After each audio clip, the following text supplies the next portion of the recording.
2019 সালের পর আবারও এক টেবিলে চীন, জাপান ও দক্ষিণ কোরিয়ার শীর্ষ পর্যায়ের নেতারা সোমবার দক্ষিণ কোরিয়ার রাজধানী সিউলে ত্রিদেশীয় সম্মেলন সামনে রেখে রোববার দেশটিতে পৌঁছেছেন চীন ও জাপানের প্রধানমন্ত্রী।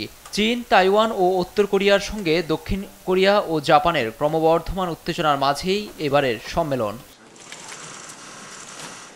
সম্মেলনের আগের দিন রোববার দক্ষিণ কোরিয়ার প্রেসিডেন্ট ইউন সুক এবং চীনার প্রধানমন্ত্রী লি দ্বিপক্ষীয় বৈঠকে বসেন। অংশ নেন দুদেশের আরও সদস্য। বৈশ্বিক চ্যালেঞ্জের মাঝেই সহযোগিতা জোরদারের অঙ্গীকার ব্যক্ত করেন এই দুই নেতা। দুদেশের সম্পর্ককে এগিয়ে নেওয়ার পাশাপাশি কিভাবে মতভেদ দূর করা যায় সে পথেই হাঁটছি। বাস্তবসম্মত সহযোগিতা এবং দুদেশের স্বার্থ জোরদারের চেষ্টা করছি আমরা। একটি বিষয় বাস্তব, দক্ষিণ কোরিয়া ও চীন উভয়ই নানা চ্যালেঞ্জের মুখোমুখি।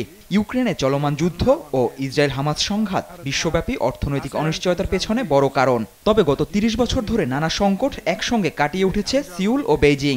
একে অপরের উন্নয়ন ও প্রবৃদ্ধিতে অবদান রেখে আসছে। বৈশ্বিক জটিল সংকটের মাঝেও দুদেশের মধ্যে আগামীতে সহযোগিতা জোরদার আশা করছি। এদিকে সিউলে অবতরণের পর জাপানের প্রধানমন্ত্রী ফুমিও কিশিদার সঙ্গে সাক্ষাৎ করেন দক্ষিণ কোরিয়ার প্রেসিডেন্ট, বসেন দ্বিপাক্ষিক বৈঠকে। অর্থনৈতিক, বাণিজ্য, টেকসই উন্নয়ন, স্বাস্থ্য, বিজ্ঞান ও প্রযুক্তি, দুর্যোগ ও নিরাপত্তা ব্যবস্থাপনা সহ মোট 6টি ইস্যু প্রাধান্য পাবে এবারের ত্রিদেশীয় সম্মেলনে। শীর্ষ সম্মেলন শেষে যৌথ বিবৃতি দেবে দেশগুলো। এই সম্মেলনের মাঝেও উত্তেজনা বিরাজ করছে কোরীয় উপদ্বীপে।